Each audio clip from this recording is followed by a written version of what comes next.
Well, you guys loved the first one, so let's do it all again. Here are the top 5 haunted forests you should never enter alone, part 2.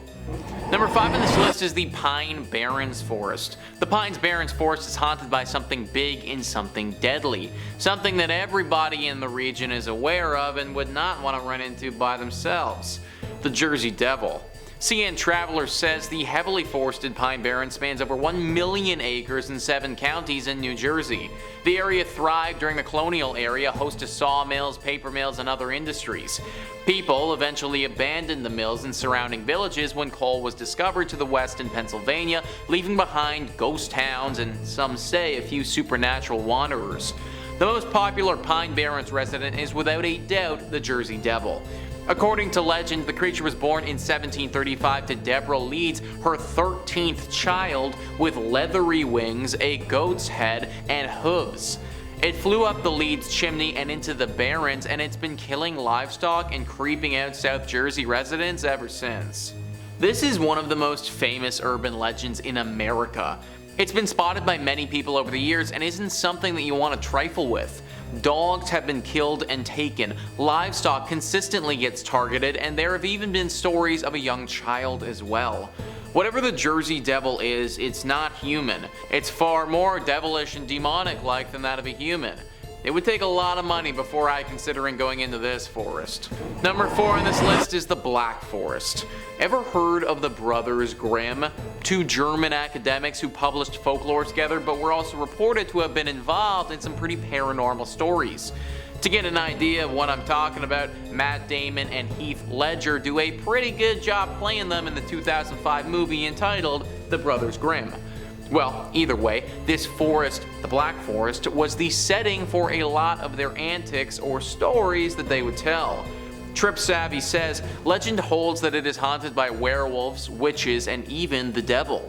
The tale of Der Grossman is that of a tall, horribly disfigured man with bulging eyes and many arms. Bad children who entered the forest were made to confess their sins to him, and the worst children were never found again.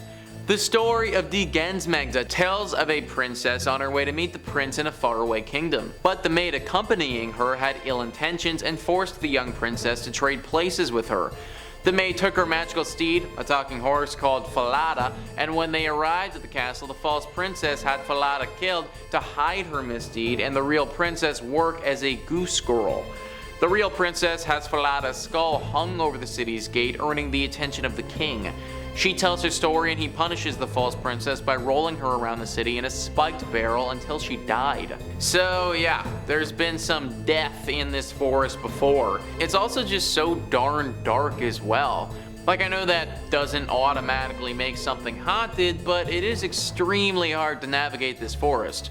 Whether it be because of something paranormal or because of the light and other factors, people often get lost in this place.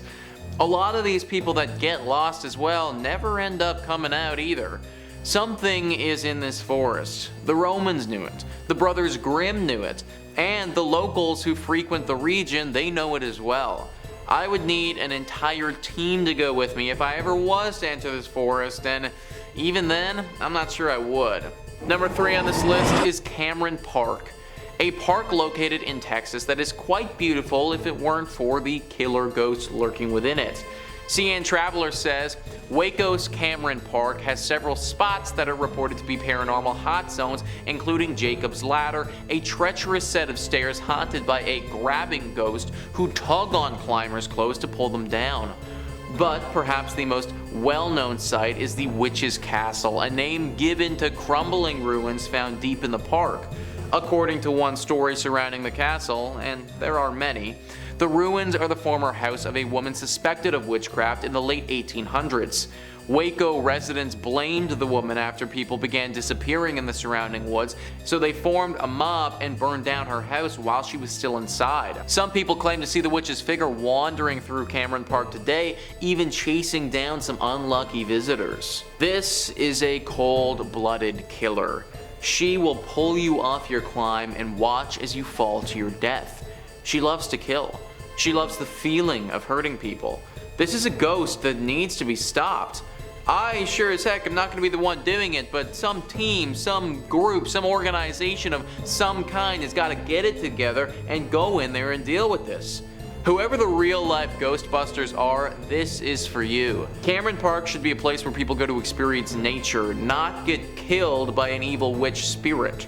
Number 2 on this list is Angelina National Forest. What once was a thriving area with great potential has turned into a ghost-filled zone with the paranormal. CN Traveler says, back in the early 1900s, Angelina National Forest was home to a thriving sawmill town of over 1,000 people. The mill was sadly a beacon for disaster, getting hit by a hurricane in 1911 and then by a fire in 1914. Residents soon abandoned the area, leaving behind a tiny ghost town. The abandoned site is eerie in and of itself, as ghost towns are, but rumors of the paranormal up that creepiness factor a few notches. Hikers have claimed to hear the disembodied screams of a young woman, a former resident of the town who was killed in a freak accident while visiting her boyfriend at the sawmill. A few people have even spotted her ghost wandering around the dilapidated mill. Something about abandoned sawmills is just uber creepy, folks. Especially when we have the ghost of a girl who was killed walking around it. This forest had potential. The whole area had potential. That potential was never realized though, and now it's a shell of what it could have been. Unless somebody goes in here and rids the area of the spirits that haunt it, this place will always be a sad reminder of the past. Just for the record though, I'm not going to be the person who does the paranormal cleansing. And finally, number 1 on this list is Freetown Fall River State Forest. This forest might not only be haunted by stuff of this planet, but could be haunted by creatures from other planets as well. CN Traveler says, the Freetown State Forest sits smack dab in the Bridgewater Triangle, an area in southeastern Massachusetts swarming with paranormal activity, roaming specters, UFO encounters, and even Bigfoot sightings. Some believe that the forest's haunted history dates back to colonial times when settlers purchased the land, sacred burial grounds included, from the Wampanoag tribe. The transaction is said to have cursed the area, which has since been the site of satanic cult rituals and murders in the 1970s and 80s, as well as comparatively innocuous poltergeist and fireball sightings more recently. We literally have everything here, guys. Werewolves, satanic cults, murders, sacrifices, ancient burial grounds, and to top it all off, we got UFO sightings. This place is messed up. Sometimes there's just an area that for whatever reason attracts the evil and paranormal entities of the world. I'm pretty sure that's what we have here, and that's why I'm not going in by myself anytime soon.